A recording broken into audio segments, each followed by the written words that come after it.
violence. That was always part of my life.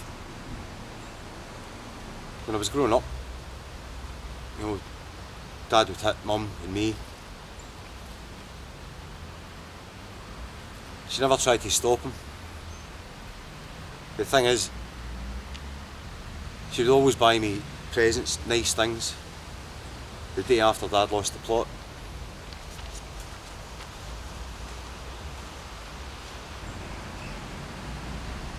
I never wanted to be like him.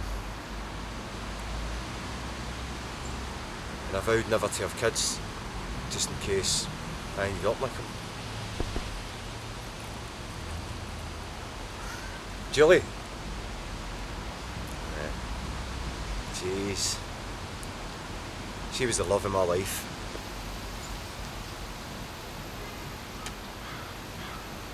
I remember the first time I hit her. She was really good looking, you know. I always wanted her to dress provocatively, if you like. Every time we went out, always knew everybody would be looking at her, but at the end of the day I knew she'd be coming home with me.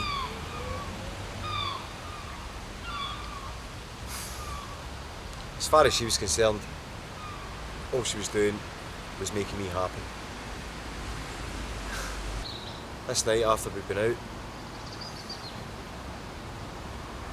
I was convinced that she'd been flirting with one of my mates, you know. She denied it, of course. Both been drinking. Still punched her though. The moment I'd done it, I realised what I'd done. I bust her lip wide open. We were both crying. And she didn't even get angry, she didn't threaten to leave or anything like that. All she said was, "Get me a towel."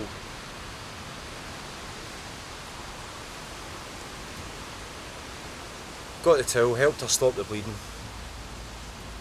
Basically bathed it, you know, bathed the wound. But we went upstairs, got undressed and went to bed. I started kissing her, but she still said it really hurt, so I backed off. But she started kissing me more intensely than she'd ever done before. 20 minutes after I'd punched her, you know, we were making love, and it was so tender and intense.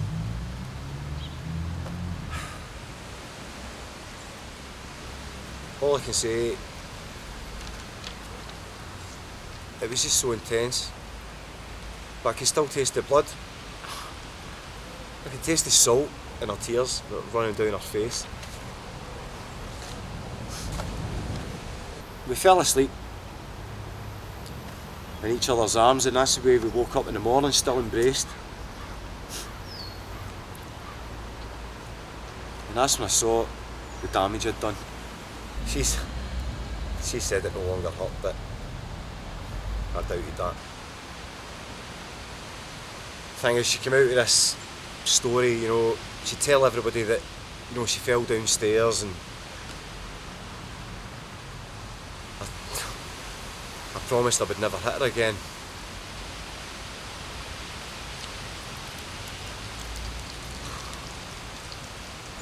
But that's a promise I would break many, many times. Not long after she left school, you know, we moved into a wee flat. But all the time we'd be going out, you know, I used to write her, you know, little notes, little poems. Cheesy, bad romantic stuff. You know, stick them in an envelope, put them through, you know, her mum and dad's door, or when I could, slip them into her jacket pocket. You know, I'd get up early and do it, you know, just so it was there. But when we moved in, she brought this little box tied up in a Oh, it was tied up with a pink ribbon. It contained every single note that I'd written for her.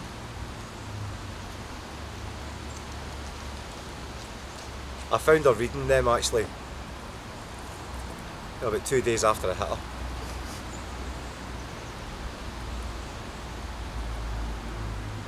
She went to work, you know, and I took one out.